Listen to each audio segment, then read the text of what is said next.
Hello and welcome back to the channel, or welcome to the channel, whichever one it may be. And if you are new here, please feel free to like, subscribe, comment, do all those wonderful things, and help me get to 1,000 because I'm getting closer. I think I'm at 908 right now, so that's only 92 more subscribers away from 1,000. So let's keep going on that. It's great. I'm loving it. Loving it. Anyway, today we have Peanut joining us on our adventure. And we have Griffin joining us on our adventure. And we have a 3D printer running. So just pretend that is a farm machine running away as we do our next journey on the farm. But let's go ahead and get started. I'm going to do a little bit more of the intro and then we'll jump right into the video. All right, let's continue on with our intro. I am going to be working on this Pretty Little Gems kit. We did this one and the last one. He's all finished. So in case you didn't see, there's the cow, all complete. So this time, I think I will work on the tractor. It's the tractor. And if I get done with the tractor before I finish the video, we will work on, let's see,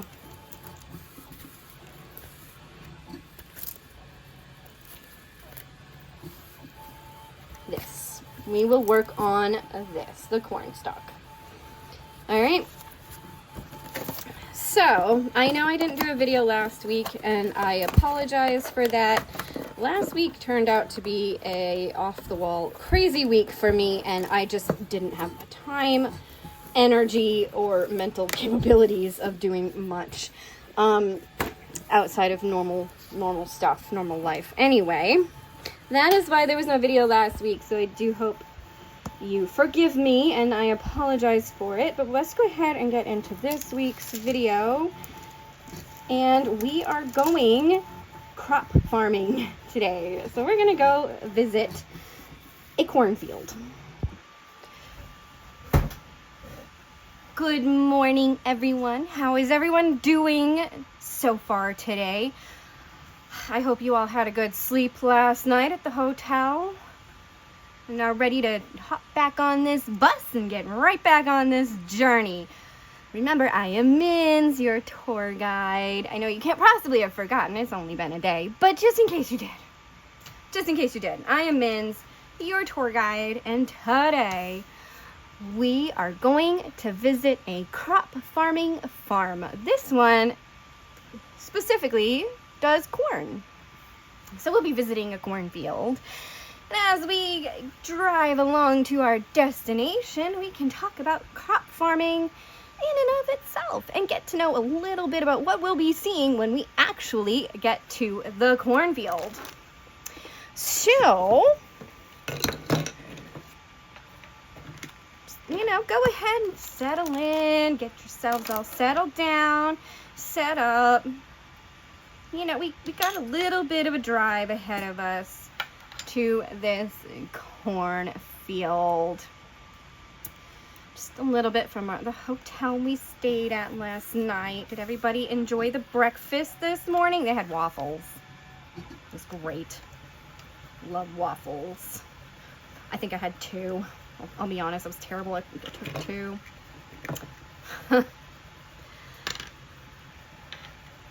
I did have a piece of fruit too, though, so don't worry. I did have a piece of fruit. All right. So as we travel along, you can feel free to look out the window and watch the farms as we pass by. There are many farms in this area. Got a few hops farms, some wheat fields, there's a strawberry farm. Okay, there's a lot to look at on our journey here. But let's go ahead and get into the meat and bones of crop farming. Like, what is crop farming? And then we'll get to see that cornfield like I told you about. So, crop farming has a 7-step cycle that it follows.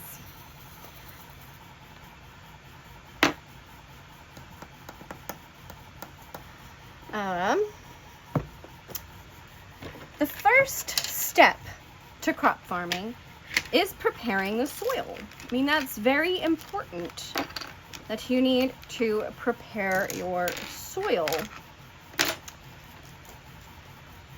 And that includes just tilling the field or plowing the field to get it ready for the crop to be planted. And it also includes pulling up any weeds or debris that might be in the field from last season.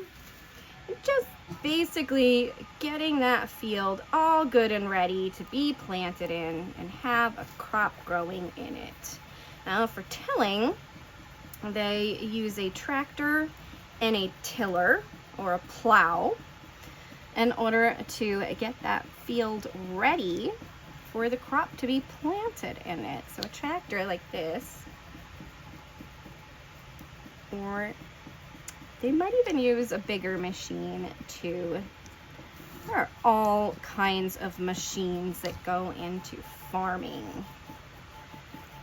Lots and lots of machines. All right, hold on. We have Griffin joining us on the bus today. And Griffin likes to play fetch with a mouse. So we just have to throw his mouse every once in a while and keep him entertained. And we also have Peanut joining us on our journey today. And Peanut likes to sleep. So, yeah, I see you got him there on your seat. Is he pushing you off the seat? I'm so sorry about that. He is kind of a big cat. He weighs 20 pounds. And he's very fluffy. Yeah, I know. I'm sorry about the shedding, too. Shedding like crazy right now. He needs a bit of a bath, but... we still have Rebel, too, of course. Don't forget Rebel. Of course he's here. I don't know where that mouse just went. Ooh, well, I hope it didn't hit you in the head. Anyway. Oh, Griffin hit you in the head. Oh, sorry about that. Let's continue on with our crop farming learning.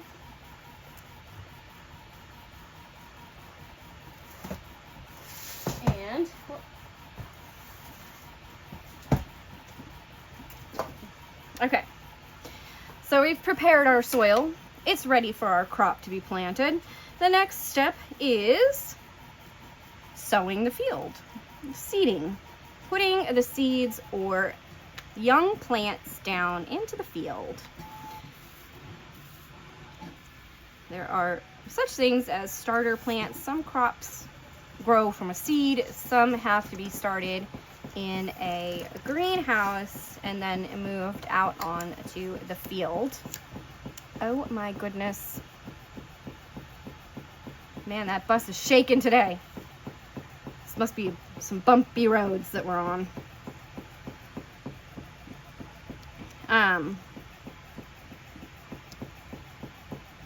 So we're sowing the fields. Sowing can be done by hand or using specialized machinery. And the farmer has to pay really close attention to the depth because different plants require different depths to be planted at, as well as the spacing between the plants, because different plants also require different spacing between. In case you've ever done any planting of your own, it usually says on the plant how far to dig your hole and how far away from other plants your plant should be, and what kind of sunlight it needs. Does it need full sunlight? Does it need partial sunlight? And that sort of thing. So the farmers are doing this as well out in their fields. They're just doing it on a much larger scale than what we do at home. So after the field has been seeded, or sown, as they call it, then it is time to move on to making sure that that seed can grow big and strong and healthy and however it needs to grow by providing fertilizer. So fertilization is the next step in crop production. And that is usually done with either manure or compost, and sometimes, or a lot of times probably, with chemical-based fertilizers. But if you are buying organic, it is probably been fertilized with manure or a compost.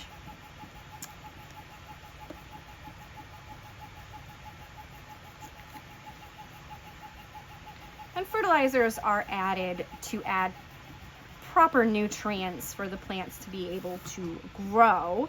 A lot of plants need nitrogen, phosphorus, and potassium.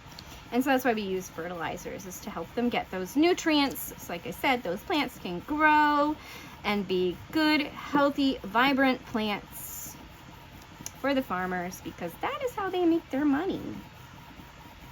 They make their money off of their plants, off of growing their crops.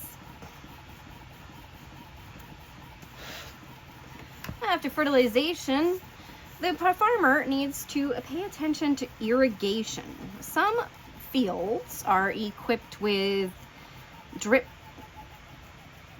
irrigation systems. So this is a system that allows continuous flow of water to just kind of drip onto the crop, or sometimes these are buried underneath, so you know the water is down with the roots of the plant. But I think a lot of times these drip irrigations are just laid out beside the plants, and they just kind of drip continuously water onto the plants, or an overhead sprinkler system where the water can just be sprayed onto the crops from above. And the other way they rely on irrigation is just following weather patterns and checking for rain in the forecast, and like just making sure that there's going to be enough rain to maintain their crop for the year. Is this staying? Okay. So, oh no, that's just some way to water the fields. I think they also sometimes, like I've seen them do, I think this is with fertilization, like fertilizer and stuff, more than water, but where they'll go over the field with a plane and they'll drop onto the fields. I do think that's fertilizer though, and not water, but maybe it could be done with water. And then I know I've seen a machine that just kind of goes along in a pathway down the crops, and the water just kind of like sprays down onto the crops as the machine like moves over the crop. I think they do that with strawberry farming and tobacco. I think that's a big one with tobacco. Could be wrong, but I think those were tobacco farms where I saw those myself. Just, a little sign information there. Anyway, we've got the water irrigated. We've got our crops irrigated. Oh, sometimes words. And now it's time to maintain the field. So the crop needs to be maintained. Obviously, water is going to continue to be a big thing throughout the entire growth process of the field. But also, we also need to make sure that nothing happens to the plants. So pest and weed control are very important to making sure the plants stay healthy. So you want to make sure that there's no weeds in there with the plants. You want to make sure that no insects are getting onto the plants and, just ruining the crop, because they can do that. Bugs can do that for sure. And then you don't want the crops to get fungus or to get a disease, because that can also happen, where they can get fungus or a disease and it ruins the crop.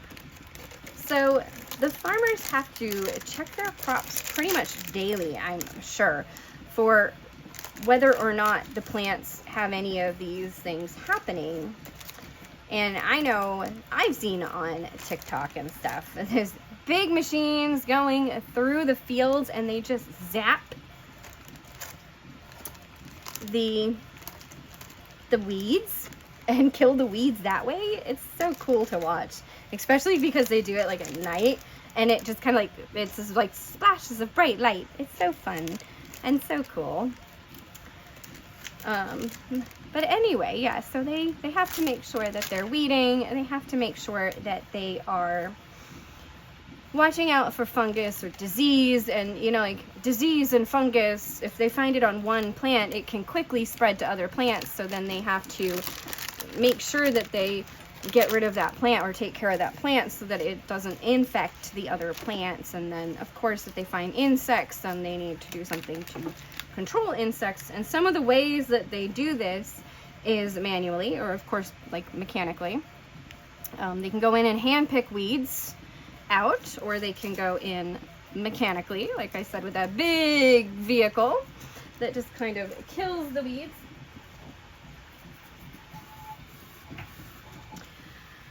And then there is also biological controls, like natural predators for bugs. So, you know, like different birds that might not bother the crops, or other types of bugs that won't bother the crops but will eat the bugs that like the crops. Or even other types of animals for that. And then targeted chemicals for the fungus and the disease to make sure that they just don't get those in the first place. Oh, goodness, Griffin is having so much fun here. Just keep throwing that mouse for him. He loves it. Okay. Yeah, so the last part of the part where it's on the field. The crop is still on the field. It's done growing. It is time to harvest it.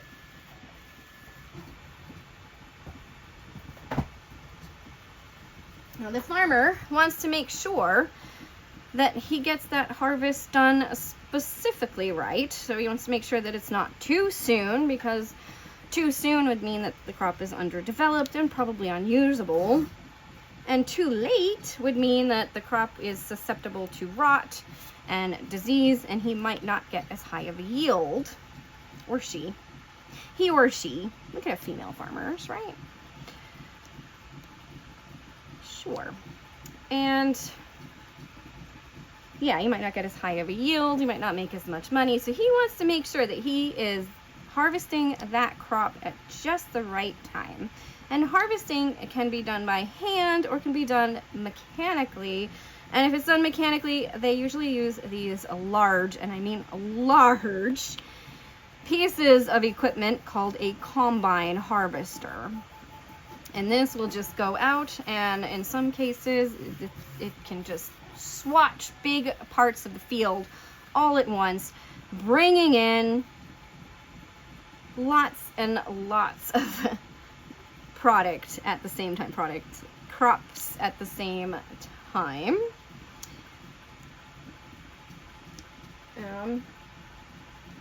Why do you keep leaving it over there? How am I supposed to get it if you leave it over there? Okay. Uh-oh. Get it. Okay. Okay. Yeah, so the timing must be exact when they are harvesting their field. Another thing that can happen if they leave it too long is that wild animals can come in and eat it on them. Like, for instance, I grow peach trees in my backyard. We have 2 peach trees and a plum, and we have yet to get anything off of them because we are always too late and the deer get it before us. So something like that can also happen with a big crop as well. And then the final step of the farmer dealing with the produce or the crop is for storage. Crops must be stored properly.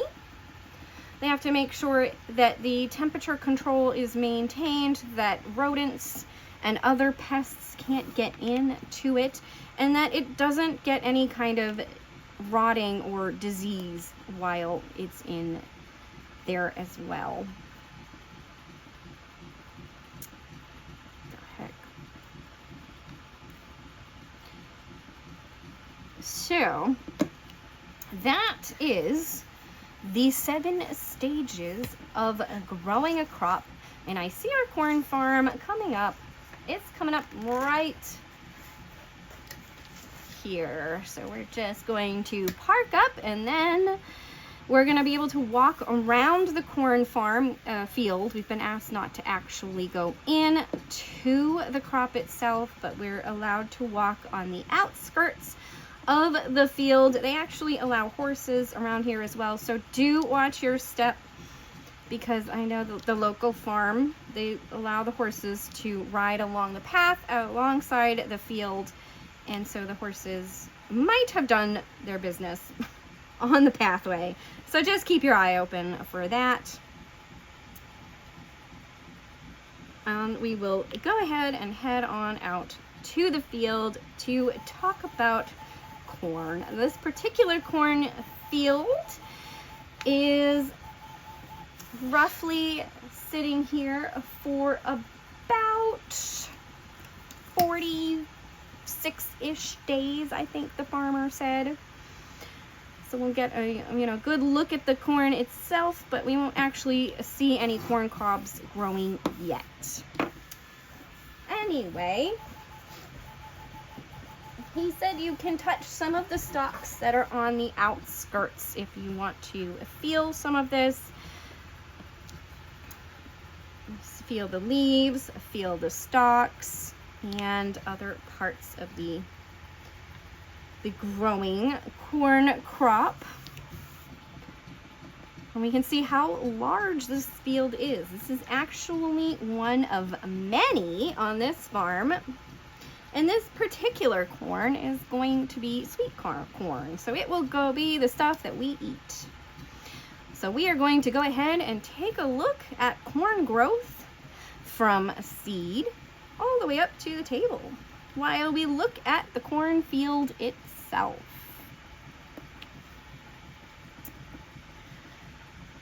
So the corn crop, which is the largest produced crop in the United States. That was Griffin, by the way. I think he wants to say hi. He's going to take a walk on the cornfield with us, and we'll continue to throw his mouse toy for him. Oh, he's going to have a field day with this. Just hope it doesn't go into the corn.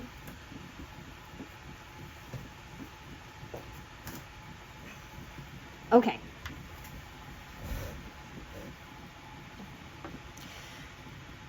So the corn field, it's mowed, it's plowed, not mowed, plowed, tilled, the tiller, and then they come out with the seeder and they seed the field. Now, corn is an easy seed. Corn itself is a tropical grass. Well, the corn stalk is a tropical grass, and so therefore corn likes a warmer temperature at about 60 degrees Fahrenheit plus for the soil itself. So not the air, but the soil that you're planting in should be around 60 degrees Fahrenheit. And then you can plant your corn. Corn grows best in a grid style. So like you see here, there are rows. So you see one row, and then another row, and then another row, and then another row, and they're fairly close together. And the corn, them stalks themselves are about 1 to 2 inches apart. That's how we're planting our seeds as well, making sure that those seeds are planted about 1 to 2 inches apart in rows in a grid style. And this is for pollination. So when the wind blows, then it pollinates. When the wind blows and the pollen goes into the air, it will travel from one stalk to the next very easily and make sure that we get a high yield of corn produce from the plants.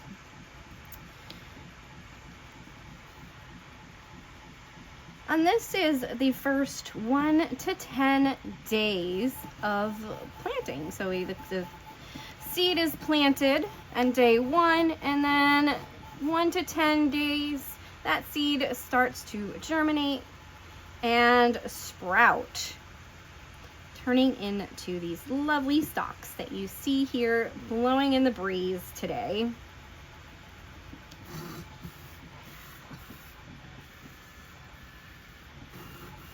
The seed itself absorbs water and begins to germinate. And this seed is an easy seed. Like, as soon as it absorbs water, it really starts to do its thing and starts to germinate and starts to grow up into the plant. It starts to produce roots. Now this is about 5 to 12 days. So, you know, the first 1 to 10 days, 5 to 12 days, it's starting to grow it's starting to grow its roots, it's starting to grow its stalk. It's growing, it's getting there. And coming out of the ground and looking like little seedlings. Cute little seedlings. Then the 15 to 40 day mark hits. And now the roots are spreading out and collecting water from the soil. They have a quick growing and shallow root system, so they can really grow fast, quick, and get as much water from that upper soil as possible. And these plants take about 5 gallons of water per square foot. So every square foot uses about 5 gallons of water. As the plant grows and develops, it gets these thick green leaves, so you can see those. Like I said, you're allowed to touch them. He did say that you could touch some of the plants on the outskirts here as we're walking around the field. There is this nice pathway around the whole field, and it's not too long. I mean, it's long, but it's not too long. It shouldn't bother any of us with bad knees and stuff. It's also really flat all the way around. I mean, there are some holes from where the horses have stepped, but mostly it's pretty flat. All right.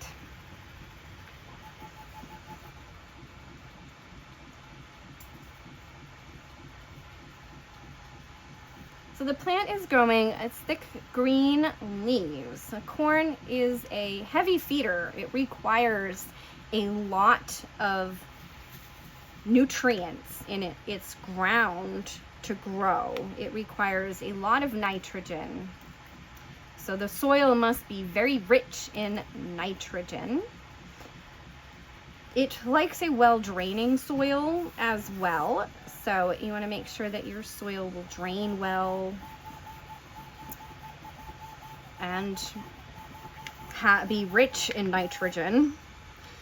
And then this crop also loves direct sunlight, so it's better to have a field that doesn't get a lot of shade where it's being planted. So like this field right here doesn't have any trees around it or anything. It's just a wide open field. It does have the fencing around it, but that's to just keep it safe and protected from the road and people. All right, so as it grows, it's about 45 days old, and this particular crop is about 46 days old. So this is the point that we're at now, and this is the pollination point. So this is when the crop is producing its pollen and reproducing, creating the corn cobs that we will later eat. So as we can see, looking at these stalks, you look at the very top of the stalk, and there are the male flowers, and these look like tassels. Those are the male flowers of the plant. And when the wind blows, it's going to grab the pollen from those tassels and move it around the field, and that pollen will stick to these little silky fibers down here.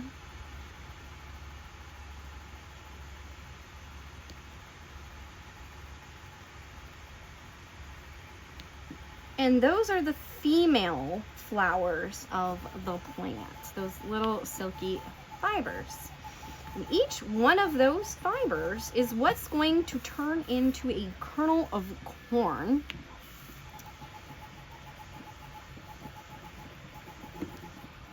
As it grows and produces. So each one of the fibers will turn into a kernel of corn. Now there's not many of those fibers because these are still on the younger side here. And this is about a 45 to 60 day period that the pollination happens.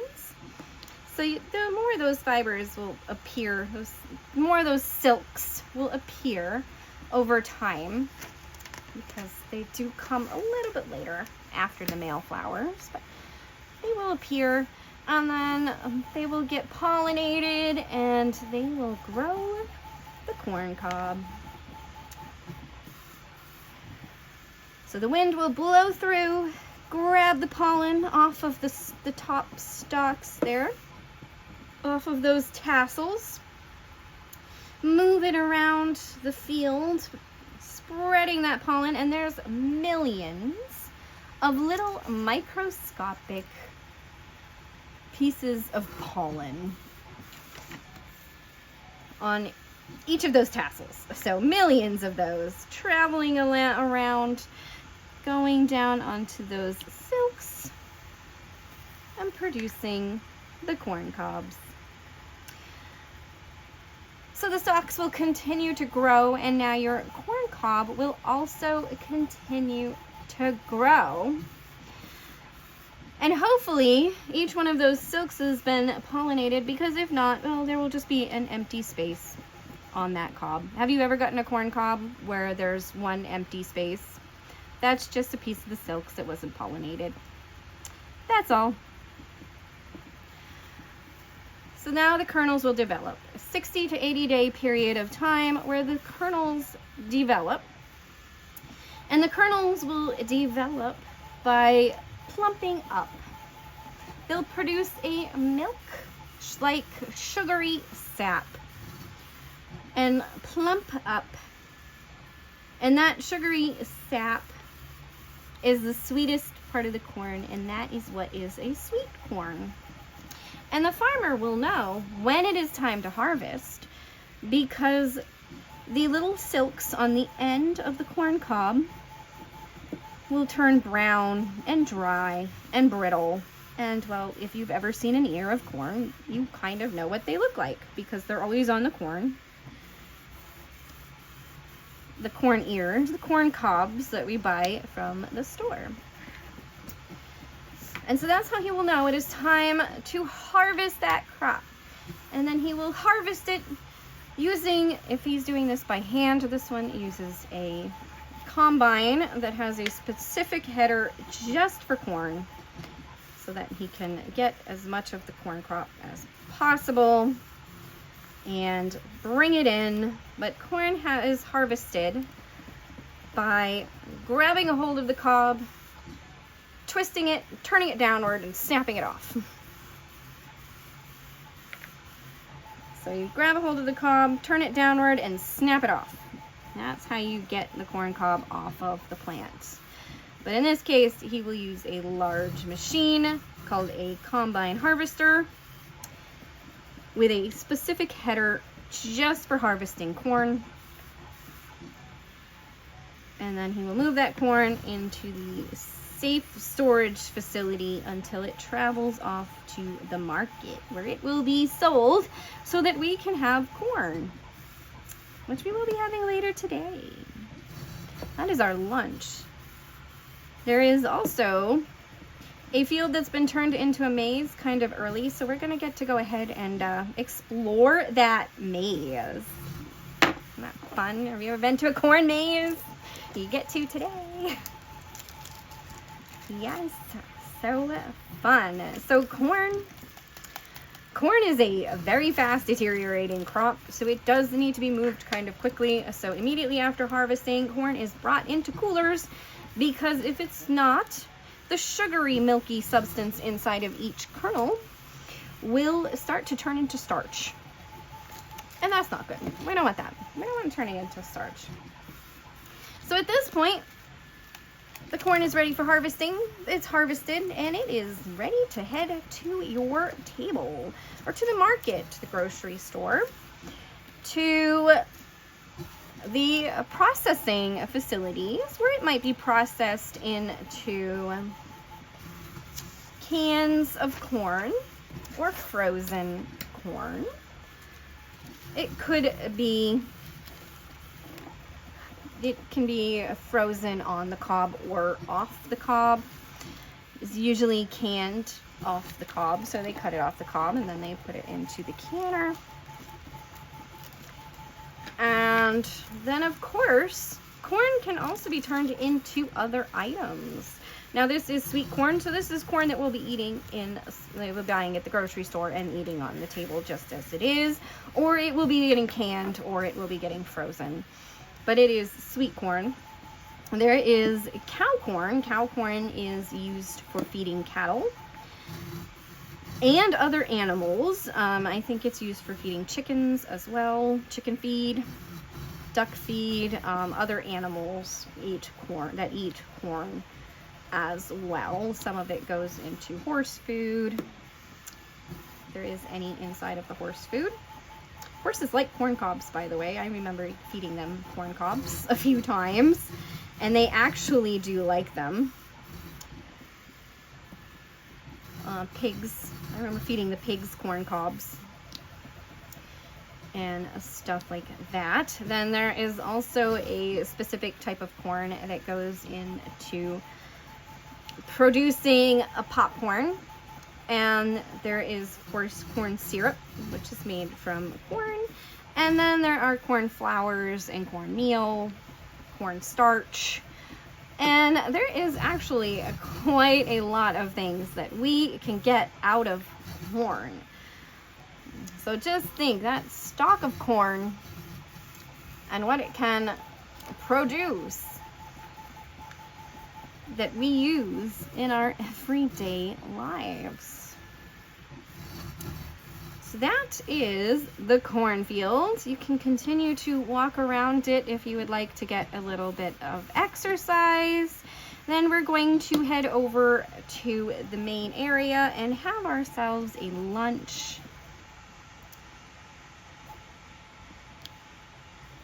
This is being provided by your tour group, of course, and then the farmer said that we are able to check out the corn maze that has been created. And this one was specifically created to be a corn maze for this year's Halloween season. Some of the other fields might turn into corn mazes after harvesting too, but generally when they do harvest these fields, there's not much left. All right. So let's go ahead and head on out. And there may or may not be another trip in this for us. We will see if we have the time to be able to head to another area, which would be a winery. So we may check out a winery as our next destination. And yes, there will be samples. All right, I am going to head on back to the bus with Griffin and check on Peanut, see if he's still sleeping and on the bus, and talk to the bus driver. And you guys can continue to walk around and explore. Just please, like I said, do not go into the field itself. The farmer would not be happy. He has asked us not to, except for the one with the corn maze. That is the one that we are allowed to go in. But for right now, not this field. And it looks like the kids might be riding horses, so just watch out for them too. And we will be back with the winery. All right, I hope you have enjoyed this video. Please feel free to leave me some feedback on your thoughts of this series that I am doing for my event on the farm, which is being hosted through Diamond Paint with Friends. You can check them out over on Facebook. Link is in the description. If you want to know more about the group, please feel free to check out Crafty Chef Diamond and Pampered with Diamonds. And you can learn more about the events that are being hosted through the group and the group itself. Sorry about the shaking from the 3D printer. I hope it didn't give anybody a headache or anything. But it is just a 3D printer working away over next to me. And it is causing the whole table to shake. But I hope you have enjoyed this video, and thank you for coming along on this journey.